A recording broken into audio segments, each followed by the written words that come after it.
Hello there, fourth graders. Thank you for listening to the latest edition of me reading the Hope Chest. This is pages 50 through 61, chapter 5, Hobie and the Brakeman. So I am standing in front of an old boxcar. Newer boxcars are made of metal, but these old boxcars in 1920 that you will find that Violet and Myrtle are riding actually were generally made of wood. And during this time, there was a lot of people who would ride the rails, so hobos, or people that would hop on boxcars to get a free ride from town to town. And it was illegal, and so they would have, the railroads would hire policemen to kind of patrol that and make sure that people weren't doing that. But then also there would be people from the train. They'd have like the train engineer or the fireman go and check the cars to find any, find if there are any stowaways. And so you'll find in this case that Violet and Myrtle actually get discovered by a fireman who, maybe isn't the nicest guy. So let's get to it. Page 50. They would never have gotten to Washington if Hobie the hobo hadn't shown them how to frisk a head-end blind. He was about Violet's age, she was sure.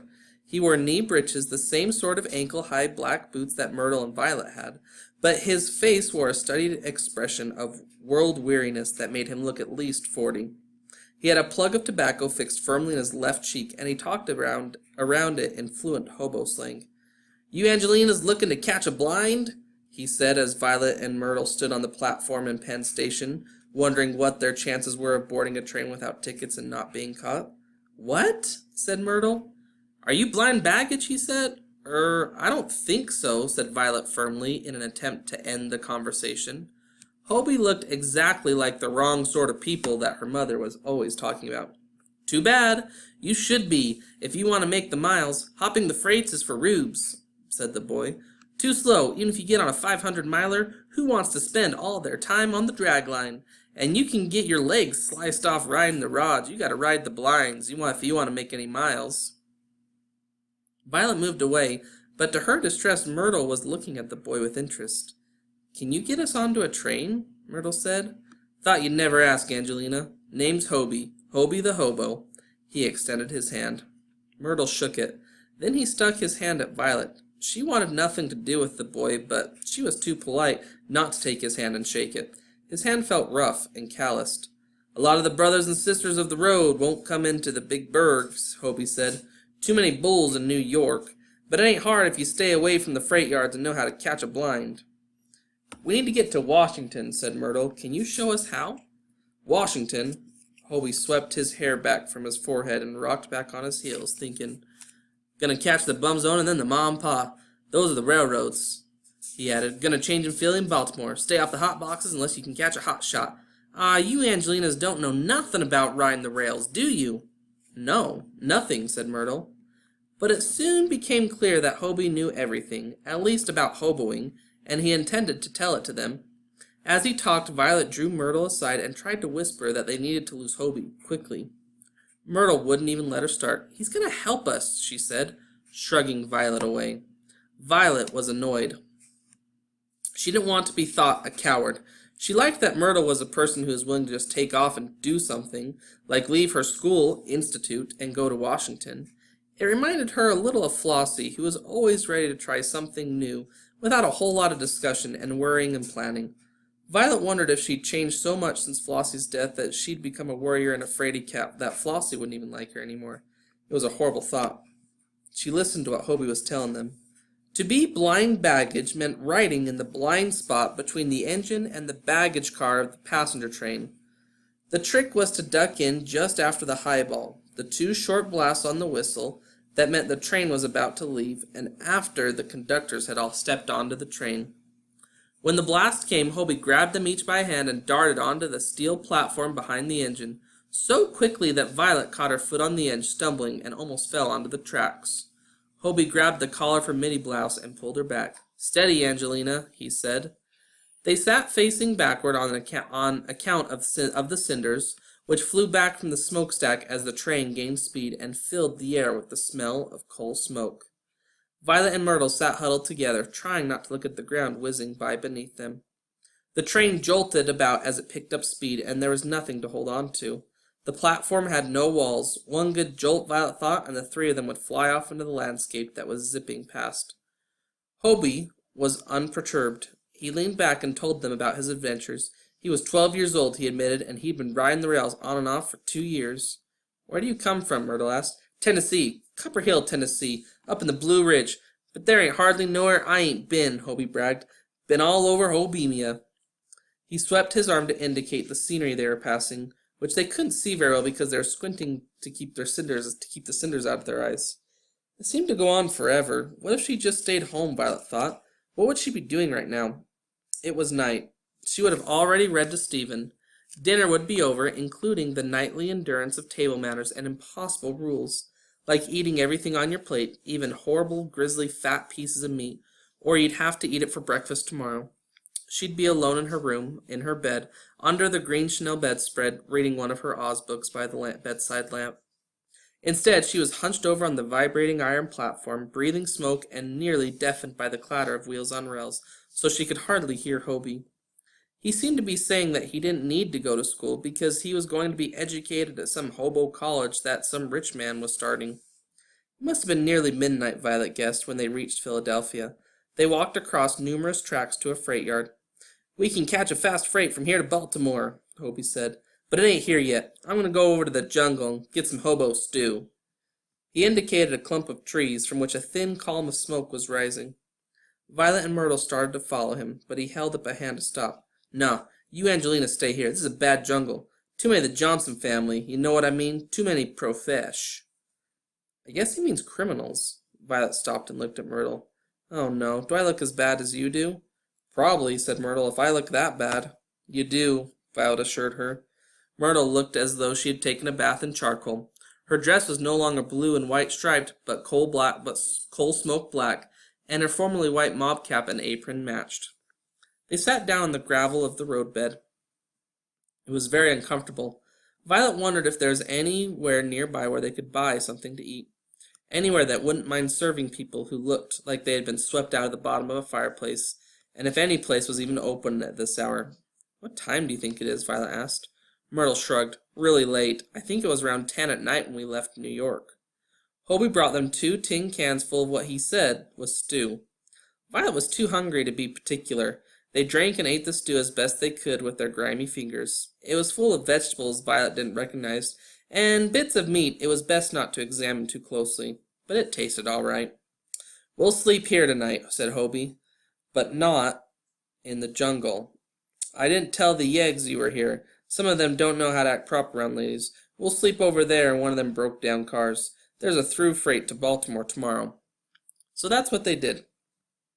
Hobie told them of more of his adventures as they fell asleep under a covering of newspapers on a wheelless flat car. Violet looked up at the stars and wondered if she would really see Chloe tomorrow. When the newspapers fluttered and rustled in the breeze, she thought about her green Chanel bedspread, but she didn't wish she was back in Susquehanna. She was having an adventure with, just like Flossie. She was having an adventure, and Myrtle was a good person to have an adventure with, just like Flossie would have been. It was funny, but Violet felt as if there was some part of her that had been locked up since Flossie's death. Even more locked up than the rest of her was, and that it was being set free. As for Hobie, she was getting used to him. The main thing was not to look at him directly so that you didn't have to realize he was just a kid when he kept talking like he was his own grandfather. As Violet drifted off to sleep, Hobie was talking about how he wanted to go to Florida, one of the few places he admitted he'd never been. It had been easy for Myrtle to decide to leave the Girls' Training Institute in New York.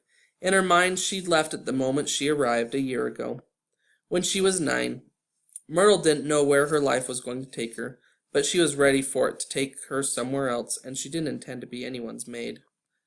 Myrtle wasn't tough like Hobie, but she wasn't soft like Violet either. Still, she woke up in the morning stiff and achy. The rough wooden floor of the flat car was even less comfortable than the lumpy cots at the Girls' Training Institute, which were said to be left over from the Civil War. She and Violet ate some stale donuts Hobie brought them from the jungle and drank bitter chicory coffee from tin cans. Violet made a face over the coffee, and when Myrtle asked her if she'd ever had chicory coffee before, she admitted she'd never had coffee before at all.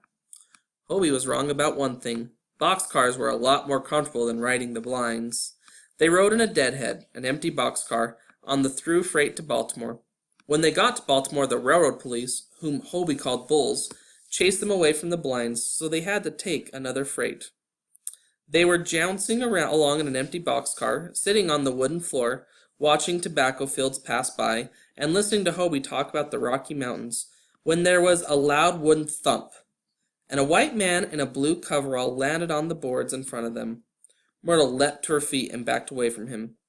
His hands were balled into tight fists, and he advanced on them menacingly. "Stealing rides, eh?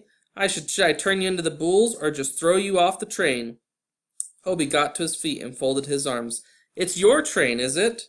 "It sure ain't yours," said the man. "So what's it gonna be? Do I ditch you, or are you ready to throw?" "I don't have any money," said Hobie defiantly, "so ditch me." The man clearly didn't like this idea. "How about one of the Angelinas, then?" He reached out and grabbed Myrtle. He stank of sweat and soot. Myrtle struggled. His hand dug painfully into her arm. He lifted her into the air and grabbed her ankle in his other hand. The floor and the walls lurched crazily past, and Myrtle couldn't catch her breath to scream. He swung her. He was going to throw her right out the open door. "You ready to see her hit the grit?" The white man's voice seemed to lurch too. He swung Myrtle again. She saw the ground whizzing beneath her, terrifyingly close and fast. "I have money!" Violet screamed. Myrtle saw a flash of grubby pink skin as Violet tried to grab the man's arm. "I have money. Put her down right now." The man set Myrtle down jarringly. If he hadn't been gripping her arms tight behind her, she would have fallen. "Mix me the hike, then," he ordered.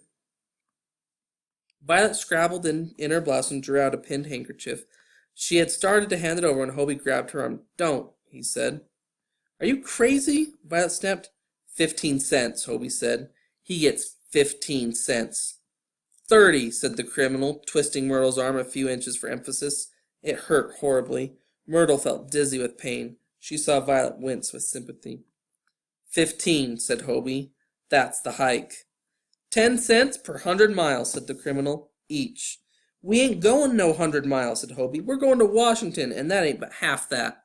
Give him 15, Angelina." Myrtle couldn't believe he was arguing about money with this madman. Violet handed the criminal 3 nickels. He grabbed them and let Myrtle go with some kind of disgusted shove. She fell on the floorboards. "Are you all right?" Myrtle felt Violet's hand in her arms. "Myrtle, say something." Myrtle didn't want to say anything because she thought if she opened her mouth, she might be sick. She wasn't normally a person to get dizzy easily, but then nobody had ever swung her out the open door of a moving train before. When she could see clearly, the man was gone. Hobie looked after him philosophically. "Don't think he's been a brakeman too long, that fella. You hardly ever see a brakie who's still got both hands." "A brakeman?" Violet stared at Hobie. "You mean that criminal works for the railroad?" "Yup," said Hobie, casting a disgusted look out the open door. How did he get in here?" Myrtle asked shakily. "Roof," said Hobie, nodding upward. "Brakies can climb all over the outside of a moving train. Doesn't bother them none." "I would think," said Violet, who Myrtle saw was starting to tremble now, "that they would fall off." "Oh, they do. All the time. They die like flies," said Hobie. "They're not all like that," he added fairly. "Most of them don't care if the brothers and sisters want to grab an armload of boxcars." Myrtle had gotten used to Hobie's talk enough to figure out that that was another way to say catch a ride. It was evening when they arrived in Washington. When they got off the train in Washington, Hobie stayed on it. "I think I'm going to ride this as far as it goes," he said. "Might make it to Florida." He seemed to have no interest in actually being in any of the places that trains went to, Myrtle thought, but only getting to them. Myrtle had met kids like Hobie before. New York was full of them. Grown-up kids who had been out on their own for years. She didn't really blame Hobie for being tough enough to argue with a brakeman who was threatening to throw her out of a train. Toughness was what kept such kids alive. But the next thing he said shocked her. "There are bound to be a lot of brakemen between Washington and Florida," Violet said. She reached for her pinned-up handkerchief of money and tried to give it to Hobie. He wouldn't take it. "I have money," he said. "You what?" Myrtle squawked. "You have money?" "You were going to let that brakeman throw Myrtle out of the train when you had money to pay him with?" Violet demanded. "No, of course I wasn't," said Hobie. He did not elaborate. You Angelinas take care now. Myrtle didn't know whether to believe him or not, about the money and about whether he would have let the brakeman throw her off the train. She decided she had to believe he wouldn't have. The alternative was too awful. She took a deep breath. You take care too, Hobie, she said. Yes, and thank you, said Violet.